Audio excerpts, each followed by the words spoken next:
In 1953, in Fayette County, Pennsylvania, there was a hole in the earth so vast it could swallow a cathedral whole and still have room for the congregation. The pit measured 1,100 feet from rim to rim, 400 feet to the floor. Standing at its edge, a man felt not awe, but vertigo, the sensation of a planet opening its mouth. The machine that made it was not named. It had no plaque, no ceremony. It was designated only by number and model. The Marion 360, a power shovel of American manufacture, 160 tons of steel and gear and wire. It stood 8 stories above the pit floor. Its boom stretched 115 feet through the sky. Its dipper, the iron jaw at the end of that boom, held 18 cubic yards of solid rock with every bite. Every 45 seconds, it took another. No one who worked near it described it with admiration. They described it the way men describe something that does not care whether they live.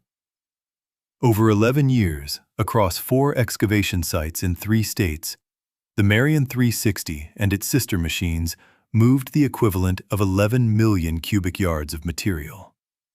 They stripped mountains flat.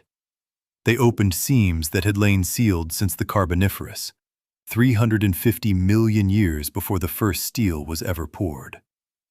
And in doing so, they killed 104 men. Not in a single disaster, but slowly, one at a time, in the unremarkable way industrial machines consume the people who serve them. This is not a story about progress. It is a story about what progress costs and who pays. The paradox of the opened earth. There is a particular kind of hunger that only war can create. Not the hunger of the body, but the hunger of a civilization that has discovered what it is capable of consuming. By 1945, the United States had fed 2 global theaters of war with steel, coal, and iron. It had built more ships in 4 years than the rest of the world combined. It had learned that the earth contained everything it needed, and it had learned to take. When the war ended, the machines did not stop. They turned inward. America in 1947 was not at peace. It was at production. Steel mills from Pittsburgh to Gary ran day and night, 7 days a week, 365 days a year. The furnaces did not cool. The ore did not rest. Suburban housing tracts were rising at a rate of 1,500 new homes per day. The interstate highway system was being drawn on federal blueprints. Automobiles rolled off assembly lines in numbers that would have seemed impossible a decade before. Each car required 1.5 tons of steel. Each home required 8 tons. Each mile of new road consumed 40,000 tons of aggregate. All of it came from the earth, and the earth had to be opened. Coal was the key. Not coal for burning in hearths, that era was ending.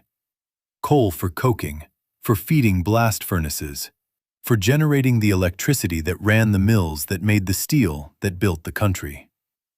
In 1947, the United States consumed 530 million tons of coal. Underground mines could not keep pace. They were dangerous, slow, and limited by the human body's ability to work in confined space. Strip mining, tearing the surface away, exposing the seam from above, could produce in a single shift what an underground operation produced in a week. What strip mining required was a machine that did not tire. A machine that could bite into a hillside, lift 40 tons of rock, swing it through the air, and deposit it behind itself. 45 seconds per cycle, 10 hours per shift, every day until the mountain was gone. The Marion 360 was the answer to that requirement. It was built not because anyone planned for its danger, but because the country needed what it could reach, and had decided that the cost of reaching was someone else's problem. That is the paradox of the opened earth. The machine was the solution, The machine was also the catastrophe, and no one in the offices that ordered it built ever had to choose between the two. That choice was made by the men who stood beneath it. The mountain before the machine. Before the Marion 360 arrived, the mountain had its own history, a long one. The Appalachian coalfields stretch from northern Pennsylvania to central Alabama, a band of carboniferous sediment 400 miles long and 60 miles wide. The coal buried within those hills was laid down 350 million years ago, when shallow tropical swamps covered the interior of the continent. Trees fell, vegetation accumulated. Pressure and time compressed it into seams of carbon-dense rock, some of them 8 feet thick, some of them 30. For most of human history on this continent, those seams were invisible. The forests above them were ancient and dense. The ridgelines changed only with the seasons. That changed with iron. By 1850, American industry had discovered what lay beneath the Appalachian surface, and it moved in. Small pick-and-shovel operations opened tunnel mines on the hillsides. Men crawled into the earth with hand tools and brought out coal by the basketful, then by the cartload, then by the trainload. In 1850, American coal production stood at 8 million tons per year. By 1880, it had reached 30 million. By 1900, it had reached 212 million. The railroads drove it. Each new rail line required more iron, more steel, more coke. Each new coke furnace required more coal. The system fed itself, and the mountains fed the system.